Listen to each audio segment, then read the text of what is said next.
Hello दोस्तों। अभी market अपने ऑल टाइम हाई पे चल रहा है और ऐसे समय पे हमें ज़्यादातर स्टॉक में इन्वेस्टमेंट करने से बचना चाहिए और हमें वेट एंड वॉच करना चाहिए कि कब मार्केट में गिरावट हो जाए और हमें एक अच्छी अपॉर्चुनिटी मिले, ताकि हम अच्छे स्टॉक कम कीमत में खरीद सके।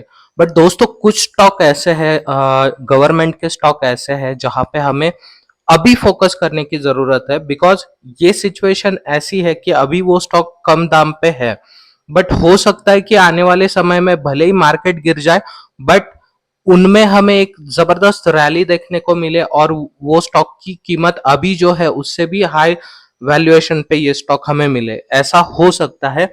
इसलिए हमें क्या करना है कि हमें कुछ अमाउंट ऑफ मनी अभी इस स्टॉक में इन्वेस्ट करना है। तो मैं आने वाले एक दो तीन एपिसोड में आपको यही गवर्नमेंट के कुछ स्टॉक बताने वाला हूँ जिनकी वैल्यू बहुत कम है, वैल्यूएशन वाइज भी वो बहुत सस्ते हैं और अभी उनमें अभी तक रैली नहीं आई है। तो ऐसे स्टॉक हम देख रहे हैं। सो दोस्तों, इससे पहले आप देख सकते हो कि आज का जो मैं स्टॉक बताने वाला हूँ जो कि मल्टी बैगर स्टॉक डेफिनेटली बनेगा कमिंग फ्यूचर में।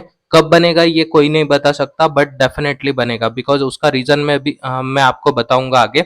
बट उससे पहले दोस्तों, मैं आपको ये बताना चाहूंगा कि ये गवर्नमेंट की एक फाइनेंस रिलेटेड कंपनी है, not IFCI, not IREDA, not IRFC, REC नहीं है, पीएफसी नहीं है।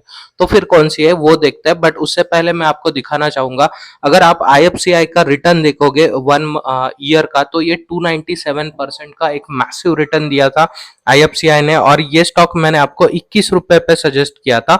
अगर आपने उस टाइम पे इसमें बाइंग की है तो आप अभी बहुत अच्छे प्रॉफिट में हो। बट दोस्तों, मैं यहाँ पे बताना चाहूंगा कि अभी आईएफसीआई खरीदने बिल्कुल मत जाना, बिकॉज स्टॉक का वैल्यूएशन है वो ऑलरेडी 129.53 पे चल रहा है। मतलब ये वैल्यूएशन वाइज बहुत महंगा स्टॉक है। वैल्यू इसकी भले 100 के कम नीचे है, बट वैल्यूएशन महंगा है। तो हमें क्या करना चाहिए ऐसे टाइम में, यहाँ पे थोड़ा सा वेट एंड वॉच करना चाहिए। अगर मार्केट में यहाँ पे गिरावट आती है एक, तो फिर हमें इसमें इन्वेस्टमेंट करना चाहिए।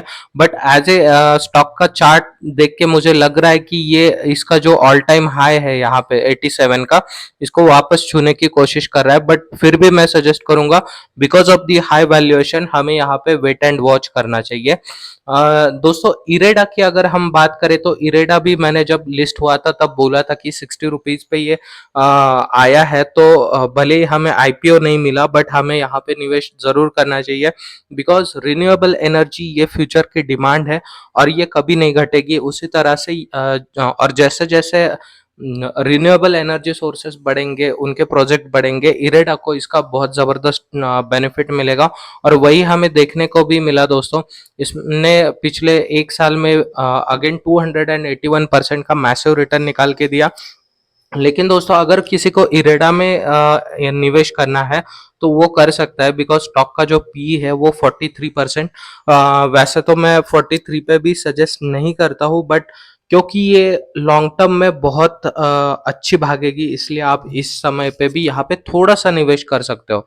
मार्केट यहाँ से 20 to 30% डेफिनेटली गिरेगा, बिकॉज दोस्तों, अगर आप पिछले कोविड के समय के बाद अगर देख रहे हो तो मार्केट कंटिन्यूअसली भागते ही जा रहा है। यहाँ पे हमें बड़ा फॉल नहीं देखने को मिला। तो एक ऐसा समय जरूर आएगा जब मार्केट में एटलीस्ट 20 to 30% की एक गिरावट होगी और उसके बाद हमें एक अच्छी अपॉर्चुनिटी जरूर मिलेगी। सो हमें इस स्टॉक में थोड़ा सा पैसा आप निवेश कर सकते हो इरेडा में, क्योंकि इसका वैल्यूएशन सस्ता है अभी, इसलिए मैं बोल रहा हूँ। बट ज्यादा अमाउंट इसमें इन्वेस्ट मत करना, बिकॉज मार्केट अपने ऑल टाइम हाई पे है। वही अगर हम आईआरएफसी की बात करें तो दोस्तों, आईआरएफसी ने भी हमें 114% का एक शानदार रिटर्न निकाल के दिखाया। ये स्टॉक भी मैंने आपको 32 के वैल्यूएशन पे सजेस्ट किया था।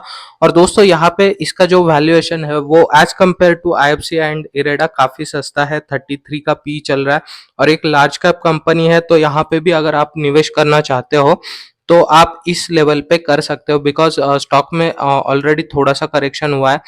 तो जब भी मैं निवेश करने को बोलूँ दोस्तों, मान लो आपके पास 10,000 रुपीज़ है और मैं आपको निवेश करने के लिए बोलता हूँ कि कुछ अमाउंट आप लगा सकते हो। तो इसका मीनिंग ये होता है कि आप हमेशा 50% अमाउंट लगाओ और 50% सेव करके रखो। ये क्यों करना है? 50 मान लो यहाँ से मार्केट ऊपर भाग जाता है तो हमारा क्या होगा, जो 50% निवेश किया था उससे हमें बेनिफिट मिल जाएगा। बट जो अगर मार्केट इन केस गिर जाता है तो जो 50% अमाउंट हमने सेव करके रखी है वो हम कम कीमत पे और इसमें क्वांटिटी टॉप अप कर सकते हैं, इसलिए आपको सेव करना है, इस तरीके से निवेश करना है। तो IFCI as compare to IREDA and IFCI बहुत सस्ता है।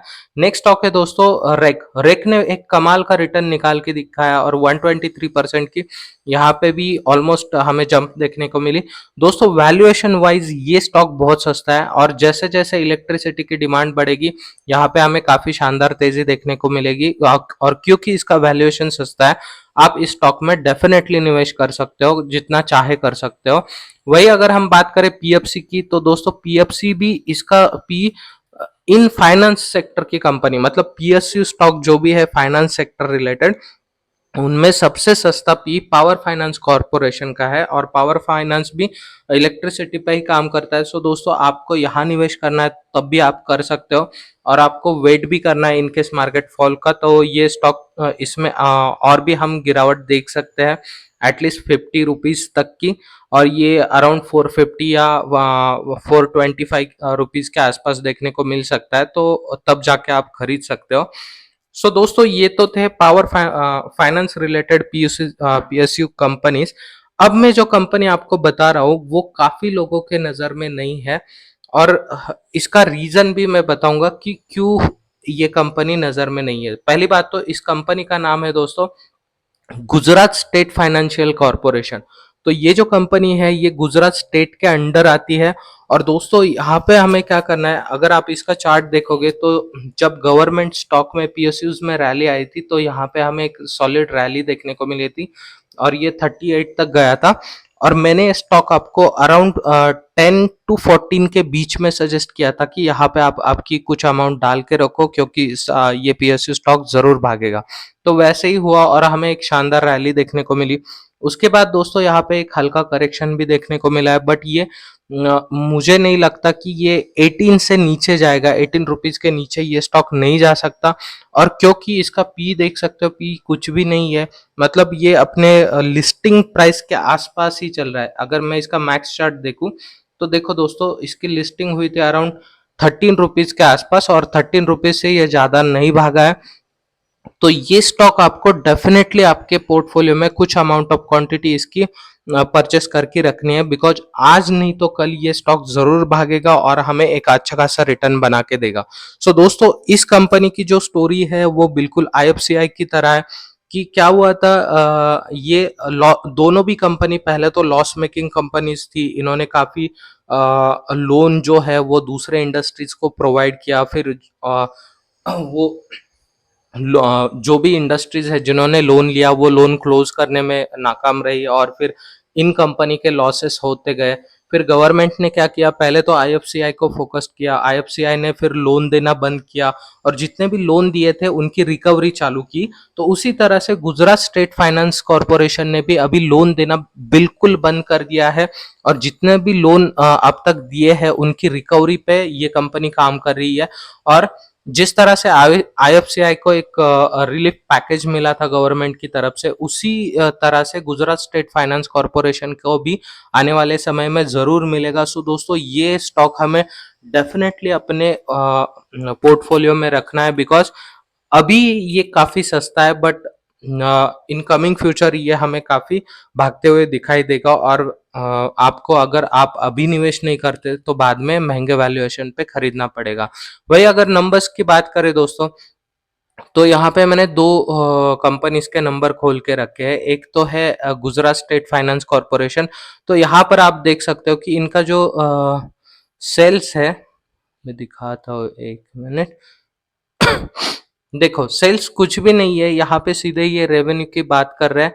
सेल्स इसलिए नहीं है बिकॉज़ कंपनी ने जो लोन देने का काम है यहाँ पे पूरी तरीके से बंद किया है और कंपनी अभी फ़ोकस्ड है अपने जो एक्जिस्टिंग लोन उन्होंने डिसबर्स किए हैं उनका रीपेमेंट लेने में। सो यही रीज़न है इस कंपनी, और ये कंपनी लगातार हमें लॉस में भी दिख रही है। बट दोस्तों ये धीरे-धीरे कम होता जाएगा और डेफ़िनेटली यहाँ पे हमें एक अच्छा गेन देखने को मिलेगा। वहीं अगर हम बात करें इसके प्रमोटर होल्डिंग की, तो देखो प्रमोटर के पास 83% का स्टेक, डीआई के पास 1.4%, गवर्नमेंट के पास 4.20% और पब्लिक के पास 10.41% का यहाँ पर स्टेक है। और वही दोस्तों अगर आप आईएफसीआई को देखोगे तो आईएफसीआई का देखो यहाँ पे सेल्स जरूर है, सेल्स कंटिन्यूअसली बढ़ते जा रहा है और ऑपरेटिंग प्रॉफिट भी कंटिन्यूअसली बढ़ते जा रहा है।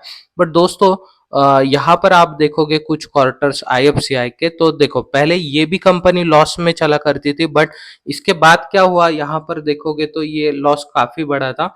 बट इसके बाद क्या किया, गवर्नमेंट ने एक रिलीफ पैकेज अनाउंस किया आईएफसीआई के लिए और उसके बाद से कंपनी ने एक मैसिव ग्रोथ दिखाई यहाँ पे और अपने डेब्ट कम करते चली गई कंपनी, और अभी के समय कंपनी का जो प्रॉफिट है वो पॉजिटिव नंबर्स में है। तो इसी तरह से हमें यही same story Gujarat state finance में भी देखने को मिलेगी। तो आपको डेफिनेटली गुजरात स्टेट फाइनेंस के कुछ स्टॉक आपके पोर्टफोलियो में रखने चाहिए। सो ये थे आज के स्टॉक दोस्तों, मिलते हैं नेक्स्ट एपिसोड में। बाय।